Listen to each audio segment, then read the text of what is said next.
quick thank you to our sponsors for making this podcast possible. They keep this show free to listen to. Does connected parenting feel confusing?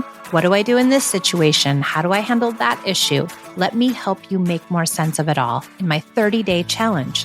We meet for 4 weeks of group coaching, and you get access to all of the Peace in Parenting online materials, my entire Connected Parent Mastermind. Plus, we give you access to our school community. I help you get more connected and jumpstart your parenting in this 30-day challenge. So go to the show notes and sign up, and I'll see you there.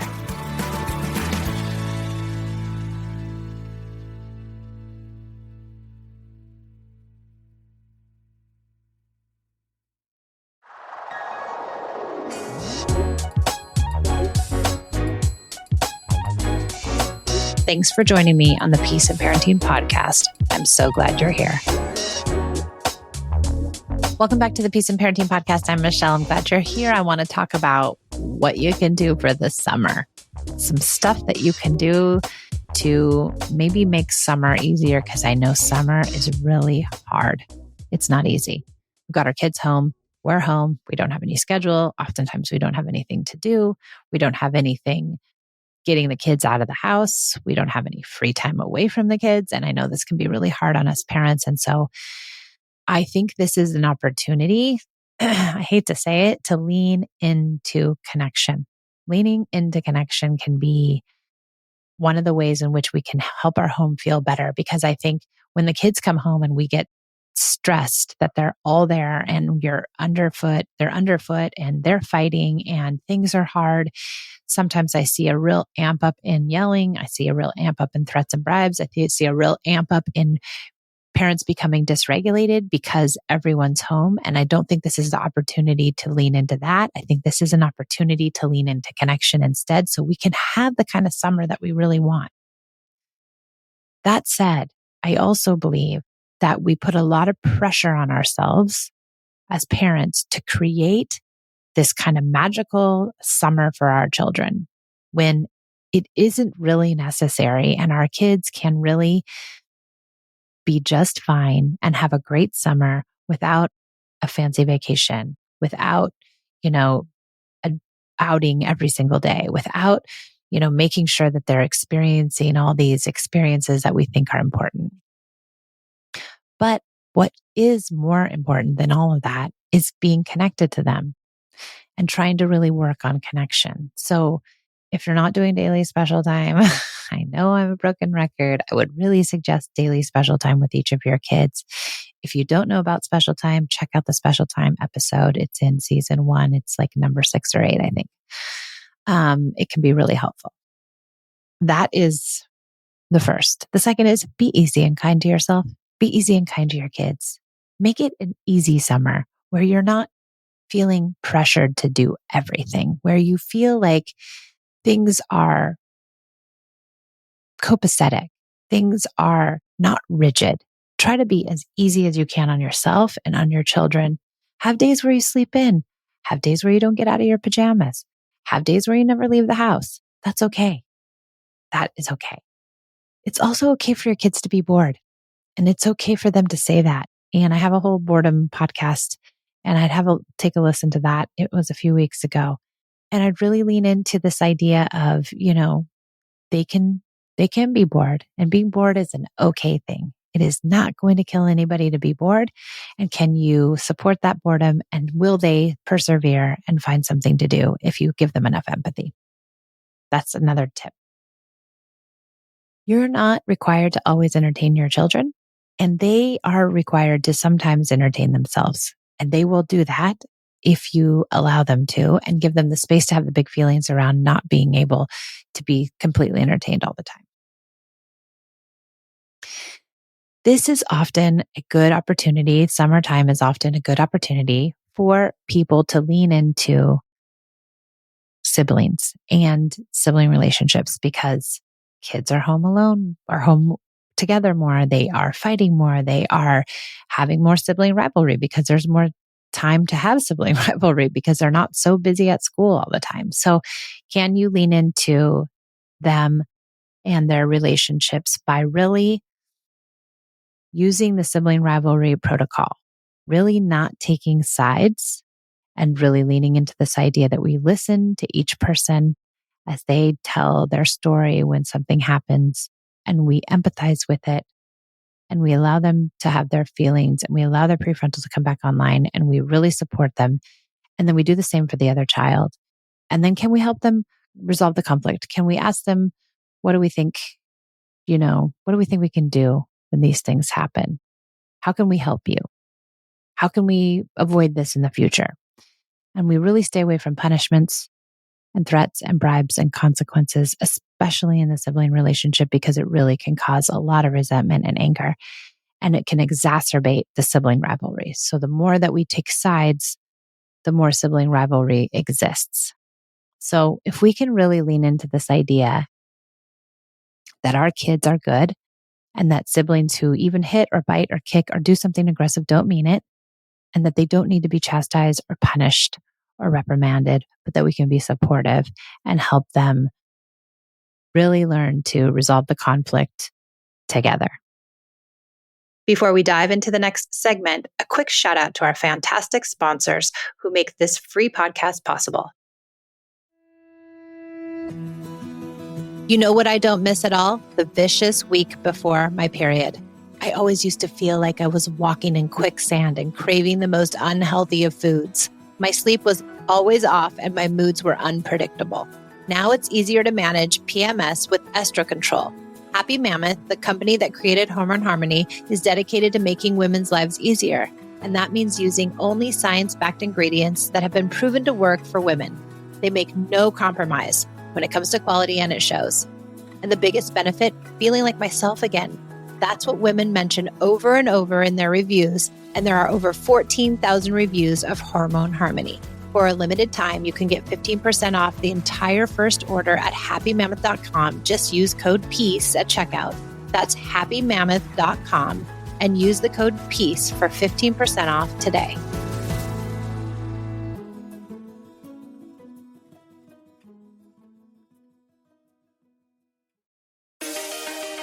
My book, Unpunished, is finally here.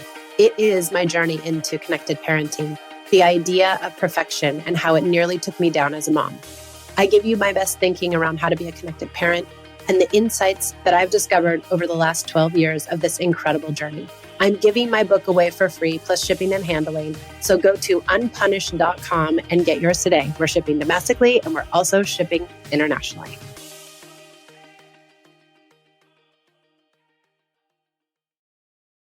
Thanks for supporting our sponsors. Now back to the show. Another good idea around siblings is sibling special time. So you can be doing your own individual special time, and then you can offer them sibling special time. Hey guys, do you want to do sibling special time? One of you is in charge for 15 minutes. It's everything. They get to do anything they want, and their sibling has to follow along. And then their sibling has 15 minutes to be in charge, and their sibling has to follow along. And can this create a place where both people get power? Both people get to choose what they want to do and the other one has to follow. And will this really beef up their sibling relationship so that you have fewer sibling fights over the summer, which is something that you really need? So I don't believe the summer is the time to take off in parenting, to rest on our laurels, because I think when we do that, we tend to get to a place where we might default to our old parenting habits, especially if we're feeling overly stressed, fearful, or anxious. And so this might be a good opportunity to really lean into connected parenting as opposed to saying, I don't have time right now. There's kids are around. But this is the time you do need to be doing it because the kids are around. Okay. A couple other fun things that I think are good are dance parties. Dance parties are always amazing. Creating a dance party in the morning to start your day off, or dance party in the cranky part of the afternoon at 5 p.m. when everyone's kind of melting down and you're exhausted. Can you revive the house by having a dance party? There's tons of games that we can do. Hide and seek and chase. Can you turn the sprinklers on in your yard and have the kids run through the sprinklers? Can you do some obstacle courses that are, designed in the house where kids can they can make them and they can create them and then they can do them and they can redo them all the time. And can obstacle courses can be really good. Do you have little, musical instruments you can pull out, like, the harmonica and shakers and that kind of thing? And can you create songs? If you have older kids, can you do, a music video? Or do they like to do TikTok, or do they like to, you know, do something with anime, or do they like to do art projects? Are there some activities that you can do at home that are easy, that you don't have to, buy a bunch of stuff for, or you don't have to go out and find? What things around your house can you do that are fun? Can you build forts? Forts are always great, building forts in the house so that and then the kids leave them up for days, and then they want to eat their dinner in the fort, and then they want to wake up and do their breakfast in the fort. Play dates are amazing. My kids have lots of play dates, even at 15 and 18 now. They have play dates, and they really do have people over. They stay up until, late at night, and sometimes they have sleepovers. And we have a lot of sleepovers here at our house with the older kids. And it's super fun. And they really don't do anything. They order pizza and they stay up and late at night talking, and that's about it. And it's pretty fun. And then they sleep really late in the day, and they make smoothies in the morning, and that's it. But it's super fun for them. So where can you create some experiences that are easy on you and can help your kids feel like it's something special and different? Tent in the yard. I think tent in the yard is really fun. Can you do a tent in the yard or a tent in the house? Can you set up like it's pretend camping? Can you do family slumber party, where everybody sleeps in the living room in sleeping bags or pillows and blankets? Can you create, a big bed in the living room so you guys all sleep in the living room on one day during the summer? Lots of things to do to create connection and have things be fun and easy, because you don't have to wake up in the morning. You can stay up a little later. Can you have breakfast for dinner? Can there be a special meal day? So is it, child A's turn to pick the meal and maybe help cook the meal depending on the age, and create the whole menu and present it to the family? And can each kid have one day during the summer where they get to do a meal? There's lots of fun things you can do during the summer that don't have to be taking your kids to some fancy resort. Now, that's fine too, and great, and probably has its time and place. Or maybe you take your kids camping, or maybe you take your kids to grandma's house. And those are amazing. But what do we do for the other, 60 days that our kids are home? I think really the idea is to, instead of abandoning our parenting and connection, is to really lean into these ideas so that we can have an easier summer. Because the summer isn't going to be easy if we abandon the ideas of connection, or if we abandon parenting, or if we say, I don't have time to do it right now. I can't connect. I have too many kids around, or I'm just waiting till the fall and then I'll dive into this parenting thing. I'm just going to muddle through and yell and scream and use threats and bribes because that's what's easy. And then what happens in the fall? Now you got a huge mess to clean up, and you have lots of parenting things to redo, and you have connections to rebuild and apologies to make. And instead of looking at it that way, I would really look at it as a time to lean into connected parenting, to get the resources and the tools that you need and deserve. If you're looking to go a bit deeper, if you want the support that you likely deserve, that we all deserve, I would join my Connected Parent Mastermind, which is an incredible group program. We meet 3 days a week. You can go to all 3 meetings. You can go to 1 meeting. You can go to 2 meetings, and they're live, where you get to interact with other parents, ask parenting questions. We have coaches that lead these meetings where we're giving really important advice, and we're getting to let lots of mindset and ideology changes, and we're discussing important issues, and we're sharing wins, and we're looking at our losses, and we're really supportive of one another. It's an incredible program. On top of it, you get 10 modules of instruction of me teaching all the ideas of connection. You get my book, you get tons of podcast supports, you get PDFs. You can't go wrong. And this program is in depth, and it is also easy to access. So if you're interested in the Connected Parent Mastermind, I will send the link along in the show notes. And you can also book an appointment to speak with one of us about it. And also we have a Wednesday meeting where it's an action meeting. We talk about what are the action steps you can take to start making connection part of your pedagogy, start making connection a more cemented, real part of your parenting, as opposed to just listening to a podcast or, looking at a post, which are great ways to get started. But do you want to go deeper? So I will leave all the links for the CPM, Connected Parent Mastermind, a link to have a chat, and a link to come to our meeting.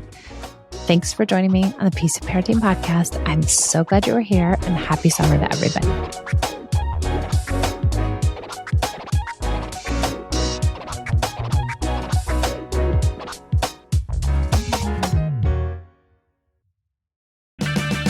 Is your vehicle stopping like it should? Does it squeal or grind when you brake? Don't miss out on summer brake deals at O'Reilly Auto Parts.